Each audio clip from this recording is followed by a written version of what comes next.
Una ecuatoriana falleció y otra resultó herida en atentado con coche bomba en Bogotá, Colombia.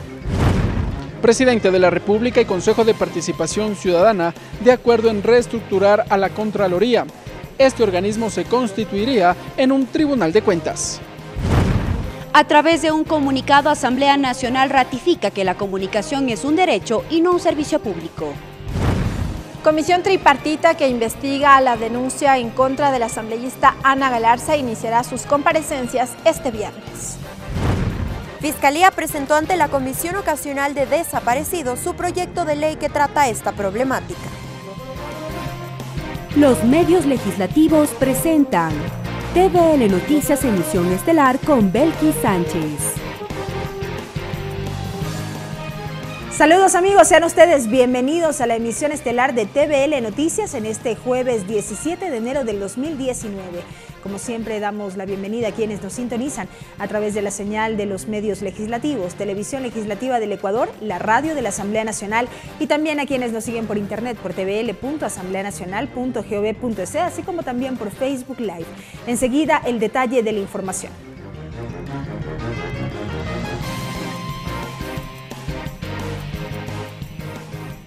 Iniciamos informando que una ecuatoriana de 21 años falleció esta mañana en el atentado terrorista registrado en una escuela de policía al sur de Bogotá, Colombia, tras la explosión de un coche bomba. El vicepresidente de la República tiene previsto viajar con los familiares de las víctimas a Colombia en los próximos minutos. Al menos una decena de muertos y más de 50 heridos dejó la explosión de un coche bomba esta mañana frente a la Escuela Policial General Santander en Bogotá, Colombia. Entre las personas fallecidas se encuentra la cadete ecuatoriana de 21 años, Erika Sofía Chico Vallejo, mientras que Carolina Sanango Molina, de 20 años, también ecuatoriana, fue reportada entre los heridos. El vehículo que explotó estaba dentro de la escuela ubicada en el sur de la ciudad de Bogotá, donde se formaban los oficiales de policía. Precisamente en el momento de la explosión se terminaba una ceremonia de ascensos. Mediante un comunicado, el gobierno ecuatoriano condenó el ataque terrorista, expresó sus condolencias a las familias de las víctimas y reafirmó su compromiso en la lucha contra el terrorismo y la cooperación permanente con Colombia. El canciller ecuatoriano reiteró lo dicho en su cuenta de Twitter y aseguró el apoyo total a Colombia para dar con los culpables del vil atentado. De su parte, el presidente de la República expresó que los responsables de este crimen deberán pagar por haber enlutado a familias humildes e inocentes de la región. Además, el primer mandatario dispuso que el vicepresidente de la República se traslade a Bogotá, Colombia, junto con los familiares de la víctima y para conocer el estado de la ecuatoriana que resultó herida. El segundo mandatario viajará desde la base aérea de Guayaquil a las 18 horas. Lorena Espinosa, TVL Noticias. Sobre este tema, la presidenta de la Asamblea Nacional, la economista Elizabeth Cabezas, escribió en su cuenta de Twitter: conmovida por el atentado terrorista a las afueras de la Escuela de Cadetes de Policía de Santander. Mi abrazo al pueblo colombiano y mi solidaridad y condolencia a la familia de nuestra compatriótica Erika Chico.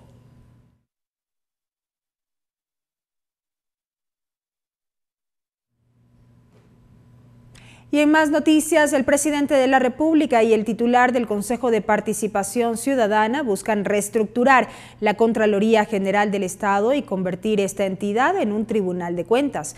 El presidente Lenín Moreno y el presidente del Consejo de Participación, Julio César Trujillo, indicaron que será una comisión la que estudie el camino jurídico para el efecto. En una reunión a la que no tuvieron acceso los periodistas, el presidente de la República, Lenín Moreno, y el titular del Consejo de Participación Ciudadana Transitorio, Julio César Trujillo, anunciaron la posibilidad de reestructurar la Contraloría General del Estado. Estamos de acuerdo en crear el Tribunal de Cuentas, que por supuesto sustituiría al Contralor General del Estado. Pues no pueden existir dos órganos que se encarguen de la misma función. Trujillo indicó que para modificar la estructura de la Contraloría es necesaria una reforma constitucional, por lo que será una comisión. Informen acerca de cuál sería, primero, el camino más adecuado para hacer este cambio constitucional, que es la creación del Tribunal de Cuentas. En segundo lugar, que nos indiquen si hace falta una ley para que funcione correctamente el Tribunal de Cuentas.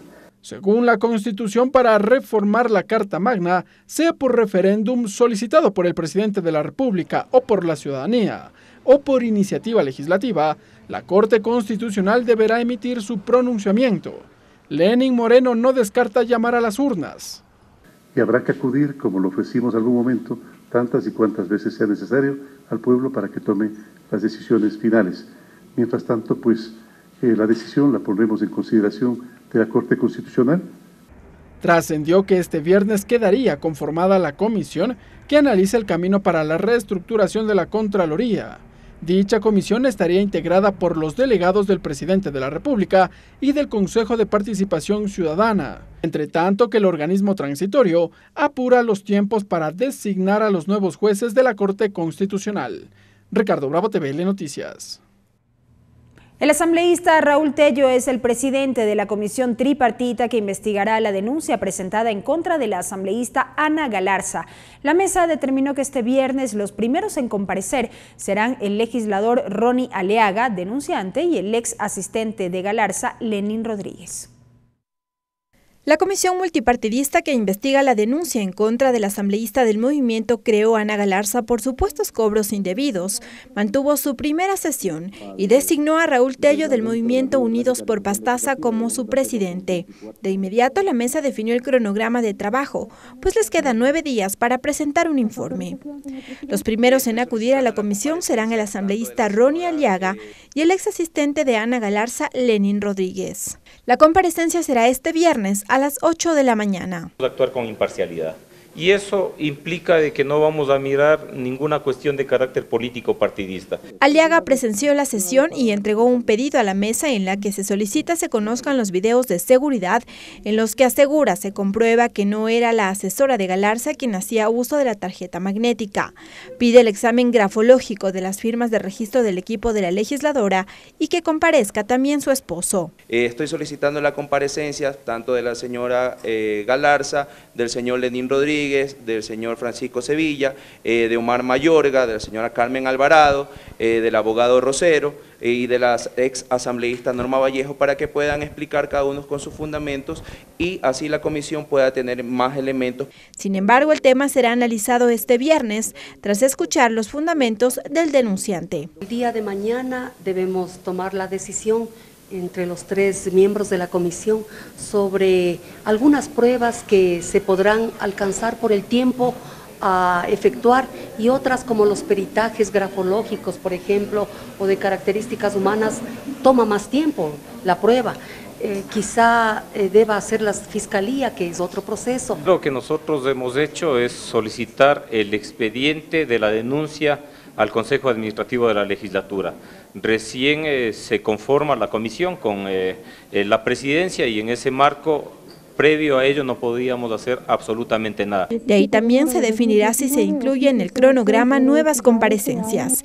El lunes 21 de enero a las 10 de la mañana está previsto que comparezca la asambleísta Ana Galarza para que ejerza su derecho a la defensa. El plazo para presentar el informe final culmina el 25 de enero. Lorena Espinosa, TVL Noticias. La Comisión de Justicia y Estructura del Estado ultima detalles del informe para primer debate del proyecto de reformas a la Ley Orgánica de la Función Legislativa. El próximo miércoles esta mesa someterá a votación el documento. Entre varios de los temas que aún generan debate figuran los votos requeridos para la destitución de un asambleísta. Cabe señalar que en el año 2017 el Ejecutivo vetó totalmente un proyecto reformatorio a esta normativa vigente. Alrededor de 173 artículos contiene el borrador de informe para primer debate del proyecto de reformas a la Ley de la Función Legislativa tramitada en la Comisión de Justicia. La mesa aún ultima detalles del documento. La propuesta coge planteamientos que cubrirían ciertos vacíos legales, como por ejemplo, los votos requeridos para la destitución de un asambleísta y autorización de inicio de una instrucción fiscal o enjuiciamiento penal en su contra.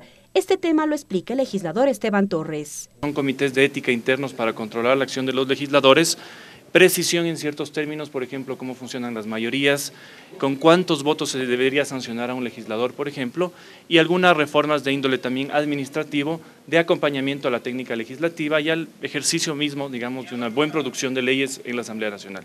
Esta propuesta plantea establecer como requisito para la destitución de un asambleísta el voto favorable de las 2/3 partes de sus miembros. Un siguiente tema se trata de la prohibición para percibir dietas u otros ingresos de fondos públicos que no sean los correspondientes a la función de asambleístas. Se establece como causal de destitución la recepción de derechos, cuotas, contribuciones, rentas, intereses, sueldos o gratificaciones no debidas por parte del equipo de trabajo.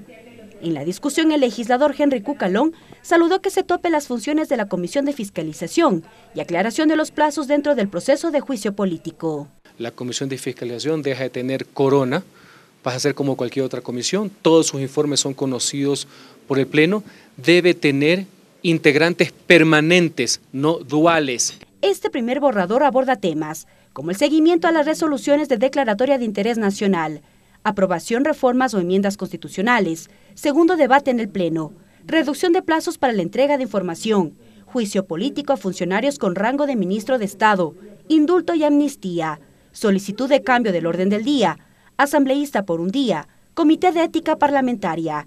La Comisión de Justicia prevé aprobar el informe para la próxima semana. Mariela Logroño, TVL Noticias. En los últimos días ha generado polémica el artículo 5 del proyecto de reformas a la Ley Orgánica de Comunicación en lo referente a las actividades de los medios de comunicación que prestan un servicio público de comunicación masiva. En este sentido, la Asamblea Nacional, a través de un comunicado, ratificó el compromiso con los derechos a la libertad de expresión y a la comunicación de todos los ecuatorianos y reitera que en la reforma a la Ley de Comunicación enviada por el Ejecutivo el pasado 18 de diciembre de 2018 consta textualmente el artículo 71 sobre las responsabilidades comunes, que la información y la comunicación son derechos que deben ser ejercidos con responsabilidad, respetando lo establecido en instrumentos internacionales, la Constitución y la ley. Es precisamente en el artículo 71 en que claramente se define a la comunicación e información como derechos, en concordancia con la sentencia de la Corte Constitucional, según se refleja en un comunicado oficial emitido por la legislatura. Este documento también agrega que en lo relativo al artículo 5, el que se refiere a las actividades de los medios de comunicación, la Asamblea Nacional realizará la revisión una vez que se reciba oficialmente el veto del Ejecutivo, que por cierto está previsto que llegue al Parlamento este día viernes.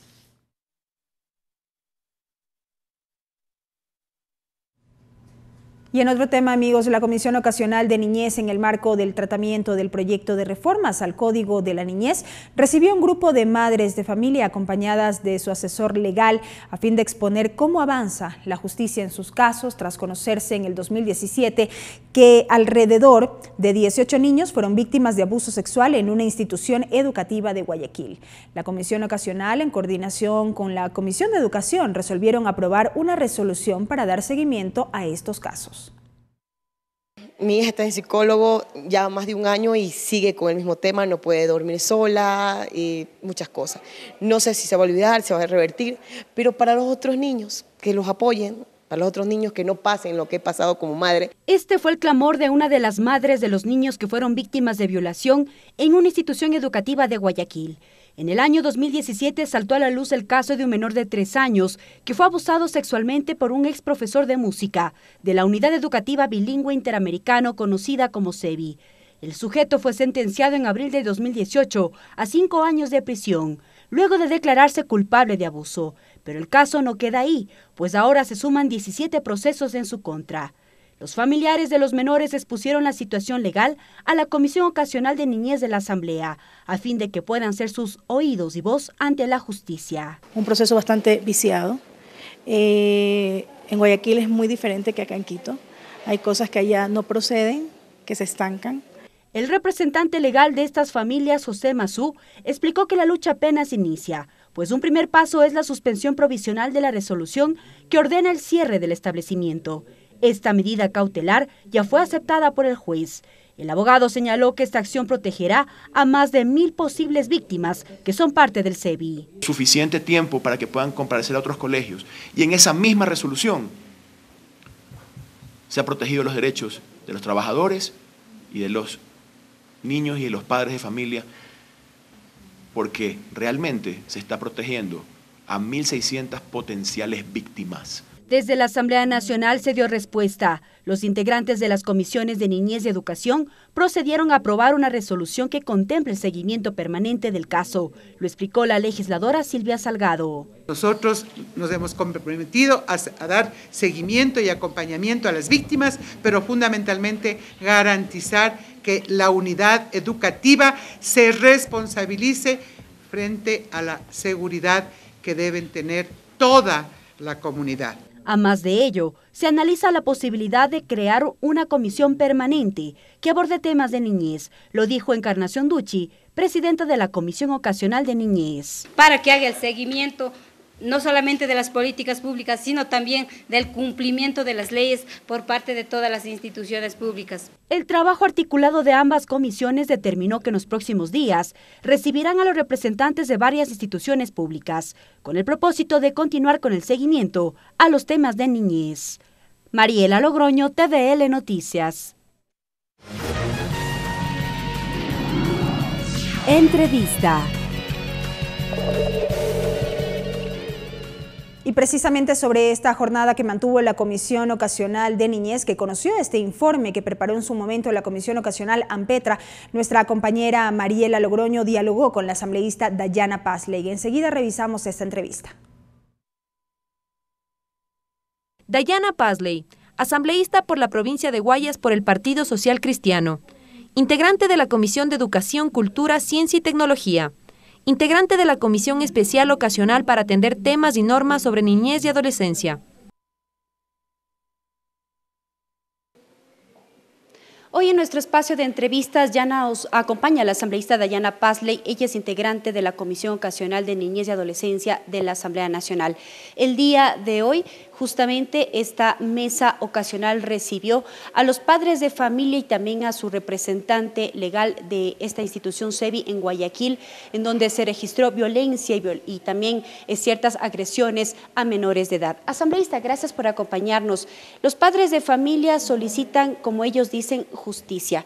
El día de mañana en la Fiscalía General iniciará esta audiencia. Lo que debemos procurar, no solamente como legisladores, sino como ciudadanía, es que estos casos de abuso sexual en establecimientos educativos no queden en la impunidad. La Comisión de Niñez y Adolescencia, junto con la Comisión de Educación, aceptaron la solicitud de comparecencia de los padres y madres de las víctimas del colegio. Y en este sentido nosotros siempre seremos de puertas abiertas para escuchar. Hacemos un acompañamiento a los padres y como legisladores ejercemos un control político a todas las instituciones que tienen que rendir cuentas sobre este caso. Hemos votado a favor de una resolución para pedir la comparecencia del Consejo de la Judicatura, del Ministerio de Educación y de la Fiscalía General, de quien esté llevando el caso, para conocer a fondo esta investigación. Es un control político, es fiscalización, es parte de nuestro trabajo, hacer prevalecer el interés superior del niño. Quienes emiten las sanciones o las resoluciones en el ámbito administrativo es el Ministerio de Educación, en el ámbito penal es la Fiscalía. Nosotros, dentro de nuestras facultades, hacemos nuestro trabajo. Asambleísta, también se hizo mención el día de hoy al trabajo conjunto que tendrá la Comisión de Educación, que también usted integra, y esta Comisión Ocasional de Niñez para dar seguimiento y sobre todo solicitar la presencia de autoridades para que puedan dar explicaciones, pues habrían casos también que estarían registrándose en otras instituciones educativas. Y esto es pertinente justamente porque en la Comisión de Educación estamos reformando la Ley Orgánica de Educación Intercultural y en la Ley de Niñez y Adolescencia estamos reformando el CONA. En este sentido es muy necesario que nosotros conozcamos cuál es la realidad del sistema, cuáles son los nudos críticos para acceder a la justicia, qué está pasando en los sistemas, en los establecimientos educativos, cuál es la realidad que vive el Ecuador, y para eso necesitamos escuchar a las víctimas, ya sean de 3, 4 años, como en este caso, a los padres de familia, también a las autoridades de la institución, también a los personeros del Ministerio de Educación y a todos quienes estén involucrados para poder tener una mirada amplia sobre el tema, pero muy específica, y poder reformar en virtud de lo que necesita el Ecuador para tener espacios realmente libres de violencia. Es una lucha que estamos emprendiendo, en la que no hay que claudicar, en la que hay muchas fuerzas en contra, hay muchas personas que exigen que se haga justicia, pero únicamente cuando son sus hijos. Y es lamentable conocer que la sociedad a veces le da la espalda a la víctima. Nosotros no lo vamos a hacer. ¿Qué temas serían incluidos en estas reformas? En este caso también tal vez la prevención, mayor regulación y control en el sistema educativo. Claro, tenemos un capítulo de 18 artículos que estamos incorporando, reemplazándolo por lo que en la ley vigente tan solo es un artículo, y esto precisamente es un capítulo de protección, prevención y erradicación de la violencia en los establecimientos educativos. Venimos de un gobierno anterior en el que se instauró un sistema de impunidad y de encubrimiento. Y eso no lo podemos nosotros permitir, más aún cuando cualquier reforma que le hagamos a esta normativa que obedece a jardines, escuelas y colegios, no va a servir de nada o de mucho si es que no garantizamos seguridad. ¿Qué hacemos con niños y niñas que son violentados, abusados sexualmente, psicológicamente, que se les trunca sus planes de vida que ni siquiera han iniciado, con que una institución tenga un alto nivel de calidad? Es momento de empezar a medir también la calidad en virtud de la seguridad de toda la comunidad educativa. Además del seguimiento de estos casos, ¿no se prevé tal vez solicitar la creación de una comisión permanente que analice los temas de niñez y adolescencia? Esa es una buena pregunta. ANPETRA ya terminó el periodo de sus funciones. La Comisión de Niñez y Adolescencia, precisamente una de sus funciones principales es hacer seguimiento y fiscalización a todas las recomendaciones que nacieron de ANPETRA. En este sentido, el momento en el que cumpla el plazo por el cual fue creada esta comisión, creo que sería muy necesario analizar. Mi propuesta ha sido esa, o incluso si no hay una comisión permanente, que pase a manos de la Comisión de Educación. Todos los abusos o la violencia sexual física que exista en el ámbito educativo. Esperamos que, si no se crea una comisión ocasional permanente, esta competencia se le dé a la Comisión de Educación. A su criterio, ¿es necesario solo reformas al Código de la Niñez o tal vez ya un código nuevo? Hay que reformar el Código de la Niñez, que ya tiene muchos años. Ya es obsoleto. ¿Permitiría que queden algunos de temas sueltos con estas reformas? No, las reformas son precisamente para fortalecer la normativa y no dar una respuesta coyuntural, sino dar una respuesta a largo plazo. Pero aquí lo que usted menciona es importante, deben articularse las leyes. La LOES, que es la Ley de Educación Superior, articularse con la LOEI, pero a la vez estas dos leyes con el COIP, que se está reformando, y a la vez estas tres leyes con el CONA. Entonces debe haber una articulación entre la normativa que permita garantizar, ¿no?, que se aplique o que se cumpla con la ley. Hay veces que no se puede garantizar ciertos derechos porque se contrapone con otra normativa, y ese es el trabajo que estamos haciendo, articularlas para realmente garantizar los derechos de todos, no solamente el de educación. En este caso, el país no estaba listo para afrontar los casos de abuso sexual a menores de edad. Tal vez no se considera en esta resolución que analizaron el día de hoy la reparación de víctimas. Por supuesto, la reparación debe ser integral, y eso lo tenemos, lo estamos incorporando en las reformas a la LOEI. La sociedad nunca está lista. ¿Quién está listo para esto? ¿Qué madre o padre de familia está listo para que le digan que su niño de 3 o 4 años fue abusado o violado por un maestro en una institución, en cualquiera que ésta sea, que se supone que debería protegerlos y cuidarlos? Nosotros los asambleístas estamos para defender los derechos de toda la comunidad educativa, tanto de las instituciones públicas como las particulares, como las fiscomisionales, sean laicas o sean confesionales, tanto los derechos de los trabajadores, de los docentes, obviamente de los estudiantes, de las autoridades, pero la ley es la ley y nada ni nadie, ninguna institución, por más grande que sea, está por encima de ella, y nosotros debemos velar por su fiel cumplimiento. En estas reformas a la Ley Orgánica de Educación Intercultural se contempla también la capacitación al personal docente, pero a su vez conocer qué perfiles deberían tener este tipo de docentes para que estén en básica, prebásica y bachillerato.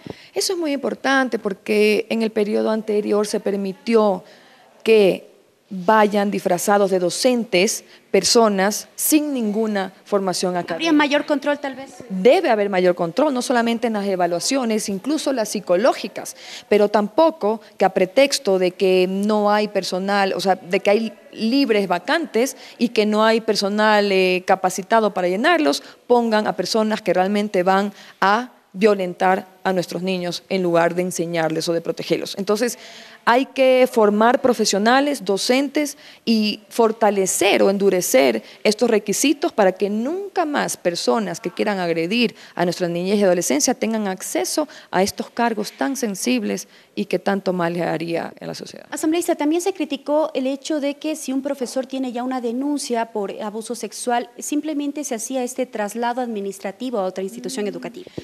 Claro, eso fue lo que hicieron las juntas distritales de resolución de conflictos. Los abusos sexuales no son conflictos, son delitos. Y estas juntas terminaron haciendo las veces de fiscalías.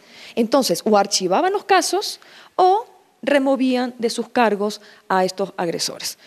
Ese es el sistema de impunidad y encubrimiento que se instauró en el gobierno pasado. Lamentablemente, hasta el día de hoy no vemos responsables en el ámbito público de todos estos abusos sexuales que se llevaron a cabo y esperamos que Contraloría esté haciendo su trabajo y que en algún momento, y sea pronto, determine los responsables. Muchísimas gracias. Estuvo con nosotros la asambleísta Dayana Pazley, ella es integrante de la Comisión Ocasional de Niñez y Adolescencia. El día de hoy, esta mesa ocasional también recibió la presencia de la asambleísta Silvia Salgado, ella es presidenta de la Comisión de Educación, quien presentó los respectivos aportes y observaciones a los proyectos de ley que irían de la mano con el trabajo que viene realizando al momento esta comisión con el fin de entregar un proyecto de reformas al Código de la Niñez y Adolescencia. Como ustedes pudieron escuchar, varios son los temas que podrían entrar en debate incluso en los próximos días, no solo al interior de la Comisión Ocasional de Niñez, sino también de la Comisión de Educación, pues trabajarán conjuntamente esto en el marco de presentar una resolución a fin de proteger a estos niños, a las familias de las víctimas que fueron violentadas en las instituciones educativas. Es la información que se generó el día de hoy desde la Comisión Ocasional de la Niñez y Adolescencia. Análisis que, como también ya lo habíamos manifestado, versará sobre la base de este informe que en su momento preparó la Comisión Ocasional AMPETRA, que analizó todos aquellos casos de abuso sexual a menores y que pudieron ser expuestos como parte de este informe ante el Pleno de la Asamblea Nacional. El trabajo de esta Comisión Ocasional, nos referimos a la Comisión Ocasional AMPETRA, concluyó en su momento y ahora es la tarea por parte de esta nueva Comisión Ocasional encargada de tratar normas sobre niñez y adolescencia, también analizar estos temas inherentes a esta problemática en nuestro país. Agradecemos a nuestra compañera Mariela Logroño por esta entrevista con la asambleísta Dayana Pazley. De inmediato vamos a una pausa, enseguida volvemos con más información, no se vayan. Regresamos con TVL Noticias, emisión estelar, luego de la siguiente pausa promocional. Continuamos con TVL Noticias, emisión estelar.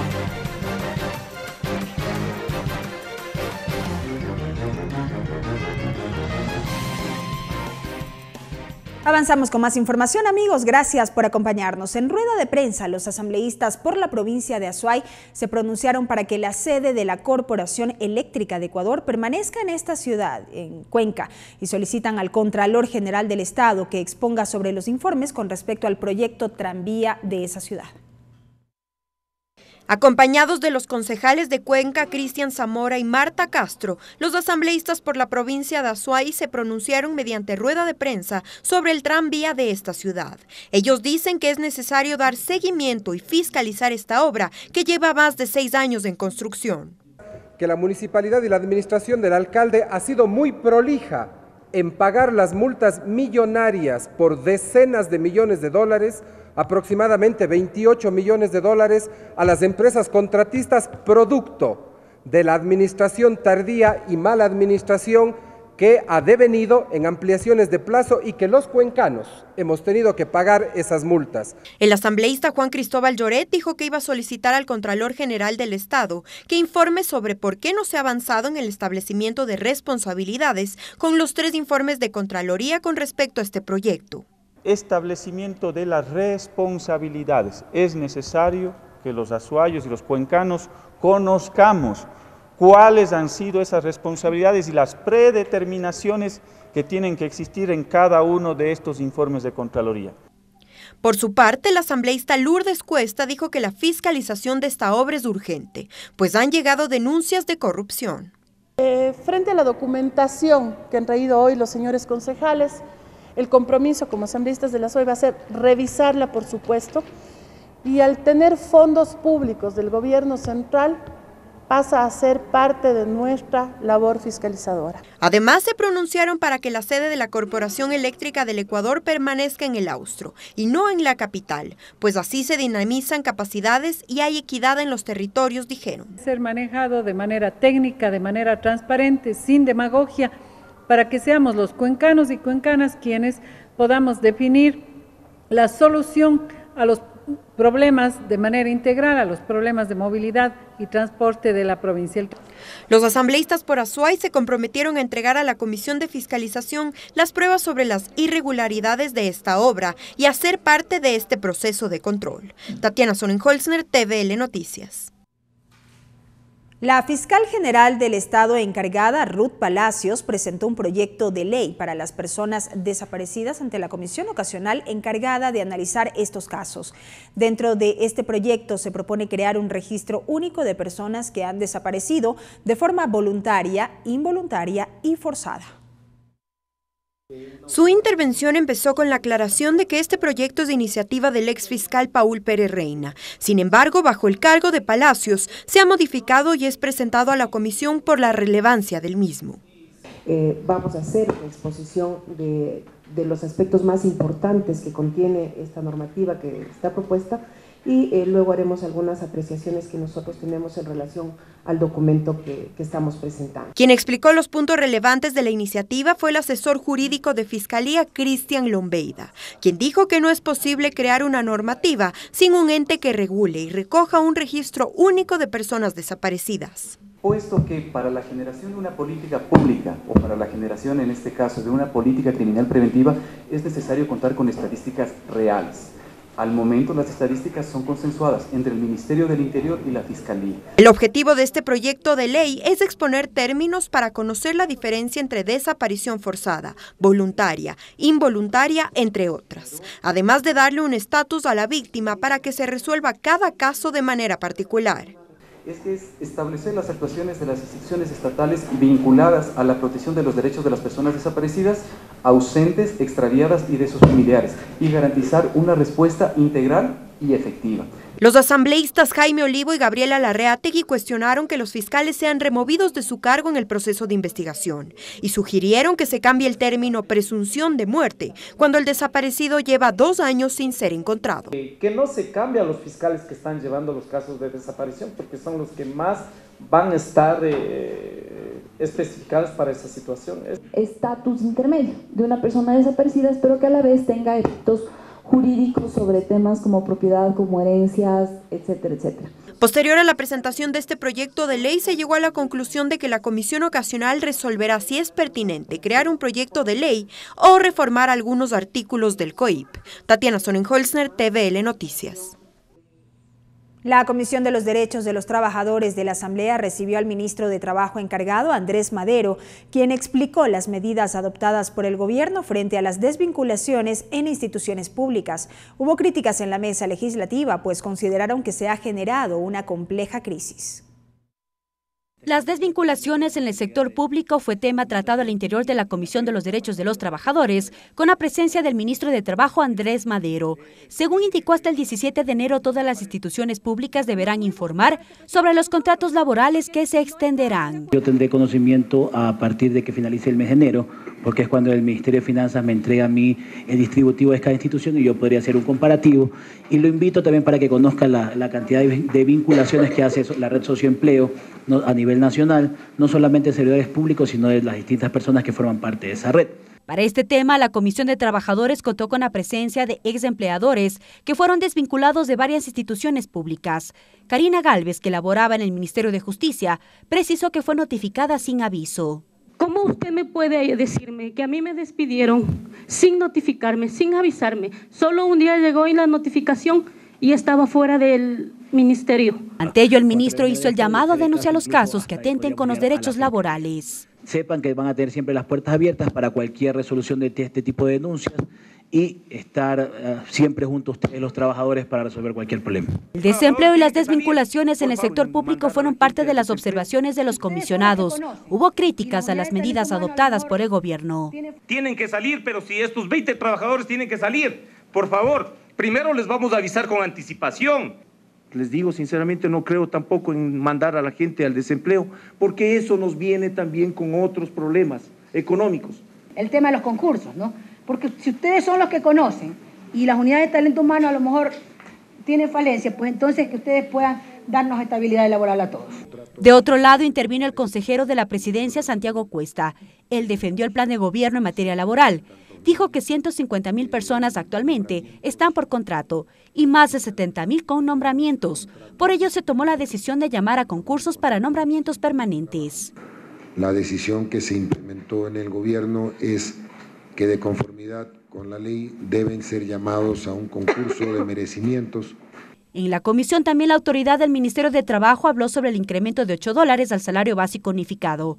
Según explicó, es de conocimiento público que no hubo acuerdos entre el sector empleador y los trabajadores. Por ello, era competencia de la autoridad de trabajo determinar el incremento en la remuneración básica. Mariela Logroño, TVL Noticias. El asambleísta Rubén Bustamante es el nuevo presidente de la Comisión de Gobiernos Autónomos de la Asamblea y Javier Cadena, el vicepresidente de esta mesa. Esta elección ocurrió tras la renuncia de las anteriores autoridades de esta comisión, previo a participar en las elecciones previstas para este año.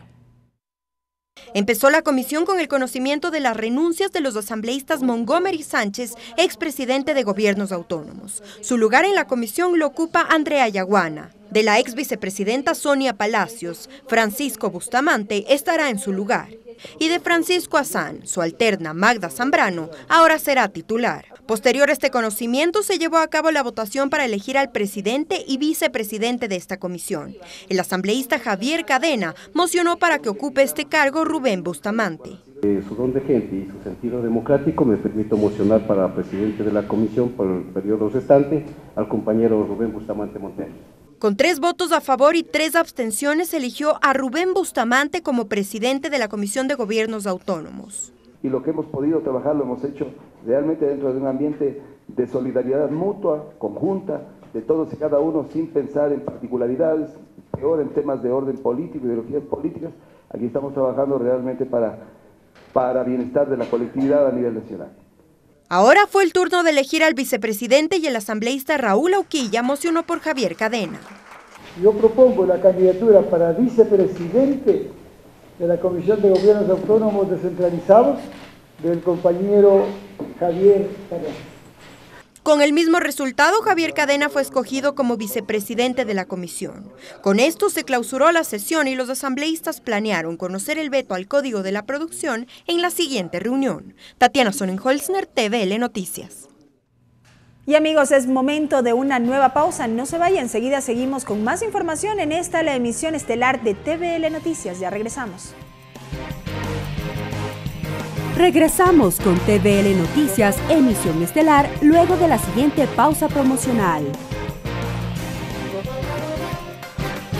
Continuamos con TVL Noticias, emisión estelar. Seguimos con más noticias, amigos. Les contamos que un catedrático de la Universidad de Bristol propone que en Ecuador se habiliten mecanismos de legalización de las personas en situación de movilidad humana. La Comisión de Relaciones Internacionales de la Asamblea escuchó las propuestas del docente. Se trata de Diego Acosta, profesor de la Universidad de Bristol. Él acudió a la Comisión de Relaciones Internacionales de la Asamblea y expuso sus observaciones al proyecto de reformas a la Ley de Movilidad Humana. La necesidad de tener mecanismos permanentes de regularización migratoria para inmigrantes que se encuentren en situación irregular. Vio necesario que en Ecuador se habiliten mecanismos de legalización a las personas que se encuentren en condición de movilidad humana, que le permiten a la persona poder ejercer sus derechos, pero también al Estado tener un conocimiento de quién reside en cada ciudad o en los límites del propio país, ¿no? La asambleísta Ana Belén Marín explicó que la propuesta está en revisión en la comisión, sobre todo cuando en Ecuador se observaron fenómenos migratorios como el de Venezuela. Eso tarda, eso tiene costos, eso inclusive cuando tarda mucho tiempo lo que ocurre es que hay sanciones y esto finalmente la persona que está en ese procedimiento es el más afectado. Por otro lado, la mesa legislativa avanzó en la revisión del proyecto de Código de Seguridad de iniciativa del Ejecutivo. Actualmente en vigencia se encuentra la Ley de Seguridad Pública y del Estado. ¿Qué hizo la comisión? Fue generar un nuevo informe para generar una nueva ley denominada una Ley Integral de Seguridad. Según el cronograma de la comisión, hasta mayo del 2019 se espera aprobar el informe para segundo debate del proyecto de Código de Seguridad. Ricardo Bravo, TVL Noticias. 3 proyectos de ley fueron tratados al interior de la Comisión del Régimen Económico de la Asamblea. De estos, uno sería archivado debido a la complejidad del tema hidrocarburífero. Esta mesa legislativa está a la expectativa de la convocatoria a la sesión del Pleno para el debate del proyecto de reformas al Código de Comercio. Al respecto, se pronunció el presidente de esta comisión, el asambleísta Pavel Muñoz. Bueno, hemos tenido al menos unos 3 puntos. El primero fue conocer un informe hecho por la Comisión para archivar un proyecto de ley presentado en el año 2014 sobre los temas de reforma al sector hidrocarburífero. El segundo ha sido topar un proyecto presentado por el asambleísta Patricio Donoso que buscaba una reforma a la ley de minería, donde lo que se buscaba es dar las condiciones iguales tanto a las concesiones o licitaciones cuando haya participantes tanto del sector público como del sector privado. Y de manera muy importante hemos conocido un proyecto de ley presentado por la asambleísta Lloret que busca solventar el problema generado en el año anterior por débitos indebidos. Y este es el tercer proyecto que tiene la comisión. El sector pesquero del Ecuador mostró su preocupación por la posible revisión del subsidio al diésel anunciado por el Gobierno Nacional. La Comisión de Desarrollo Económico de la legislatura recibió al director ejecutivo de los atuneros del Ecuador, quien precisó que este sector sería perjudicado si se libera el precio del diésel. Hasta la Comisión de Desarrollo Económico de la Asamblea llegó el director ejecutivo de la Asociación de Atuneros del Ecuador, Luigi Benincasa, quien expuso la postura de este sector frente al anuncio del Gobierno Nacional de liberalizar el precio del diésel. Y los subsidios también los dan los países desarrollados. Es mentira que ellos no subsidian, ellos también subsidian y son los que más subsidian. Sostuvo que hace 3 años en el Ecuador no había subsidio al precio del diésel. Y es que si se da paso a esta decisión, habría que observar las pérdidas que sufriría este sector, dijo. Tenemos fabricantes, proveedores de insumos. Mire, nomás ayer conversaba con alguien y me decía que ya recibió la instrucción que la operación de sus barcos no va a ser más en el Ecuador. Los barcos van a ir a coger combustible a Panamá, van a ir a coger víveres a Panamá y se van a reparar en Panamá. Además, precisó que existe todo un equipo de trabajo atrás de este sector. Hoy tenemos todos los técnicos aquí en el Ecuador y ecuatorianos. En todos, en hidráulica, en frío, en electrónica. Vamos a perder eso que hemos llegado a construir durante todos estos años, un know-how único. Los comisionados resolvieron llamar al ministro de Finanzas, Richard Martínez, y al ministro de Hidrocarburos, Carlos Pérez García, para escuchar la decisión gubernamental. Ricardo Bravo, TVL Noticias. Regresamos con TVL Noticias, emisión estelar, luego de la siguiente pausa promocional. Continuamos con TVL Noticias, emisión estelar. Y en más información, amigos, les contamos que 270 jubilados se beneficiarán de los $13,5 millones que el empresario Tomislav Topic se comprometió a devolver. En un acto simbólico, el presidente de la República, Lenín Moreno, reconoció el trabajo de los jubilados y explicó que los recursos, fruto de la corrupción, serán recuperados y destinados al pago de la compensación por jubilación. El primer mandatario se comprometió a ponerse al día con los jubilados en este 2019. Bien por ustedes y bien por un gobierno que va a destinar todos los dólares que obtengamos de la lucha contra la corrupción, todos los dólares que por ave circunstancia entren un poco más dentro del presupuesto nacional, ojalá y este año podamos, ojalá digo, porque está planificado un máximo plazo del año 2020 para cumplir con todos, pero haremos todo el esfuerzo para que este año quede cumplido, si no la totalidad, un 95 o 96% de la totalidad. Y en otro tema, el candidato a alcalde de Quito por la alianza Creo Ahora, Juan Carlos Holguín, y la candidata a concejala por esta misma agrupación política, Valentina Lucio Paredes, presentaron al bloque de Creo una propuesta de ley que busca reconocer el servicio privado de transporte de personas a través de plataformas tecnológicas. Esta iniciativa insta a discutir la inserción de las nuevas tecnologías que han conllevado a la aparición de aplicaciones virtuales para ofrecer servicios en línea relacionados con el transporte, finanzas o entretenimiento. En este sentido, el proyecto que fue entregado al asambleísta Fabricio Villamar busca legislar sobre economías innovadoras y productividad general. Una propuesta que busca reconocer a las plataformas digitales que dan servicio de intermediación de transporte de pasajeros. Nosotros creemos que la realidad de la tecnología es tal, es una realidad que ya está sucediendo en nuestras ciudades, especialmente en la ciudad de Quito. Y queremos con esta propuesta lograr reconocer a esas plataformas y confiar en la libertad de los ciudadanos, que para nosotros es el patrimonio más importante, para que ellos puedan elegir libremente cuál es el servicio de transporte que quieren para ellos, para sus familias, para sus hijos. Que esto no afecta, de hecho lo que hace es mejorar y poner claras las condiciones sobre las cuales tiene que prestarse un servicio que está funcionando todos los días y que de alguna manera distingue la responsabilidad de una candidatura en la presentación de un proyecto para solucionar y para reconocer algo que pasa todos los días.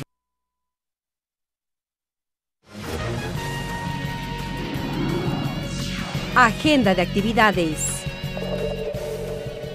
Y ahora, amigos, vamos a revisar la agenda de actividades de la Asamblea Nacional prevista para este viernes 18 de enero del 2019. Para las 8 de la mañana está convocada la sesión de la Comisión Ocasional que se encargará de investigar la denuncia presentada por el legislador Ronnie Aleaga en contra de la asambleísta por el Movimiento Creo, Ana Galarza. En este sentido, esta mesa recibirá la comparecencia del asambleísta Ronnie Aleaga, así como también la comparecencia del exfuncionario Lenín Rodríguez, ex asesor de la asambleísta Ana Galarza. Esta sesión de la Comisión Ocasional Multipartidista Tripartita se desarrollará en el Salón de Expresidentes en el segundo piso del Palacio Legislativo. De esta manera, amigos, llegamos a la parte final de la emisión estelar de TVL Noticias. Gracias por haber estado con nosotros. Que descansen. Los medios legislativos presentaron TVL Noticias, emisión estelar.